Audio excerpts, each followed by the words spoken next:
Game 7 finally lived up to the build-up stars, cooking, role players swinging it, and the Spurs are heading to the finals to face the Knicks in an era so level that we haven't seen a repeat conference champ since 2019. Tonight, I just want to soak in the theater, then give a quick finals gut read and close with your mailbag. Shai put on a true playoff moment early, burying brutal jumpers without cleaner air than he'd had all series, while Victor didn't stuff the box score but bent the whole game with rim protection and hard rolls that opened skips and threes.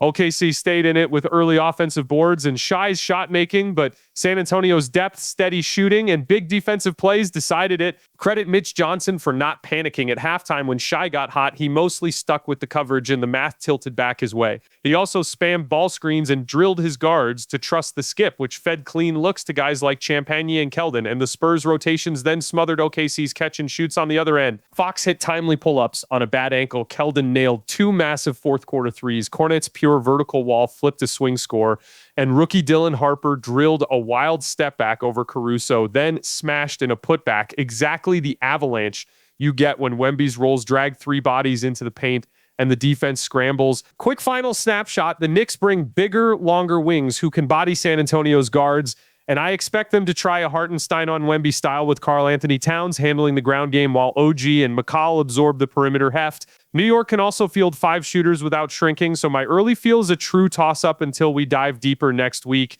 OKC, big picture. Shai was brilliant tonight, but against elite length, he became a tough shot merchant as Wemby walled off the rim, and the Thunder's predictable left-wing actions let San Antonio memorize rotations. Summer to-dos for Shai are variety and pace, more off-ball, different launch points, quicker threes, and some added strength for easy counters to raise both his own shot quality and the team's. Chet needs 3 things: more chest-to-chest physicality at the rim, faster decisions, and a sped-up release, and a little more competitive bite when it gets nasty. With J-Dub's health in question, OKC must either harden Chet for this matchup or add a forward who can shoulder Wemby so Chet can roam. You can't fault SGA for tonight, but the series exposed stuff. Does this change how high his floor really is as a superstar? Both his floor and ceiling got clarified. Without an elite first step, once elite wings sit on his left side rhythm and the rim is sealed, he leans on tough pull-ups.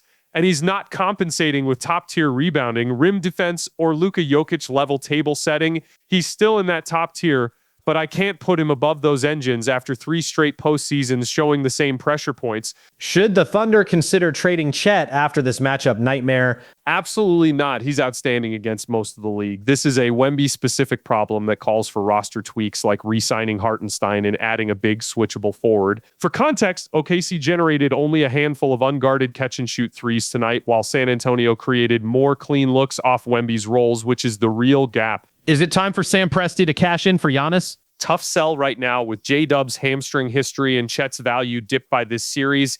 And I'm not sure Giannis wants the optics of joining a near-ready contender. It would echo the KD to Warriors discourse, even if the mechanics differ. We haven't had back-to-back finals trips by a team in years. Does that change soon? The parity wave was fueled by injuries, aging cores, and single superstar lifts, but I think the West is tilting toward a Spurs Thunder run for several seasons, health permitting, with this year's Knicks shot feeling more like a one-off lane. Even so, the second apron and a million landmines makes sustained dominance hard, so we may feel a dynasty vibe without literal repeats. Is a Dirk-style fadeaway the next step for Wemby? Yes, an elbow face-up triple threat package is a safer, repeatable counter than step-back threes and lets him keep it compact, quick, and efficient against any matchup. As a Lakers fan, this feels bleak. Any hope? There's no untouchable juggernaut in this era, and a top engine can still flip a series if you raise your shooting and size in a couple of spots. You won't be favored against the very best, but with the right upgrades, you can give yourself a real puncher's chance.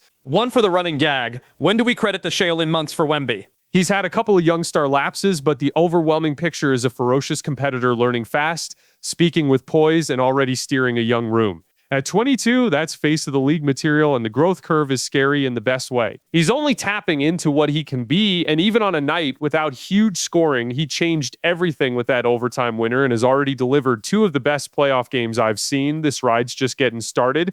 No show tomorrow. I'll hop on a Colin podcast in the afternoon. Then we're back Monday with a lighter finals preview, daytime shows through Wednesday to set the stage. Likely a guest for the third hit, and we'll go live on YouTube right after the Game 1 buzzer. Thanks for supporting us, and we'll see you Monday morning.